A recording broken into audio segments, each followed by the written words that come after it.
Yes, Election Day 2 days away, and so far, 1 million voters in Michigan have already cast their ballots during the state's early voting period, and that ends today. Elena Cugino joins us live outside an early voting site in Grand Rapids with a look at the anticipation ahead of the election. And Elena, we have all eyes on Michigan as the election draws closer. How are the candidates trying to capitalize on early voting in our state?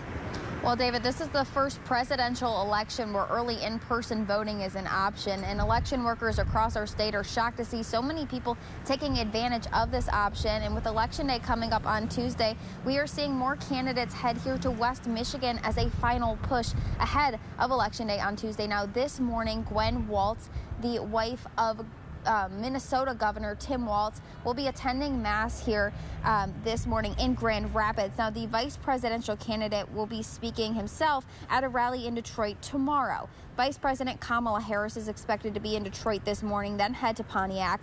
She'll finish up the day in East Lansing with a rally at Michigan State University for young voters. That's expected to start at 6:30 tonight.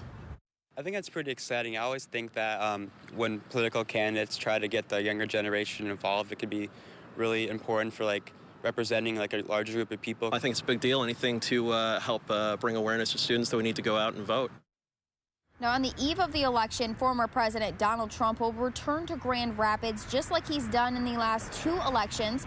He'll host a rally at Van Andel Arena tomorrow night. Doors will open at 6:30, and he's set to speak around 10:30. You can register to attend online.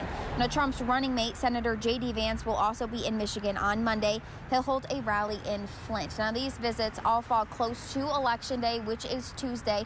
And like we've been mentioning all morning, early in-person voting ends today. We'll have more info about that in about 20 minutes. For now, live in downtown Grand Rapids, Elena Cugino, News 8. Sounds good, Elena. Thanks. Every vote counts in the tight race for the White House because recent polling in Michigan shows a dead heat with third-party candidates possibly influencing the outcome of the state's 15 electoral votes. Here's why.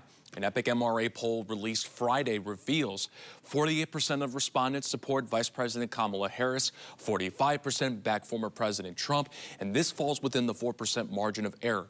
Then, interestingly, Robert F. Kennedy Jr., despite dropping out, remains on the ballot with 3% of voters saying they plan to support him, with another 3% favoring Green Party candidate Jill Stein. Now, about 60 million Americans have already voted early, but those numbers will merge with Election Day votes. All the while, we'll be following all of it from before the polls open Tuesday and into the night.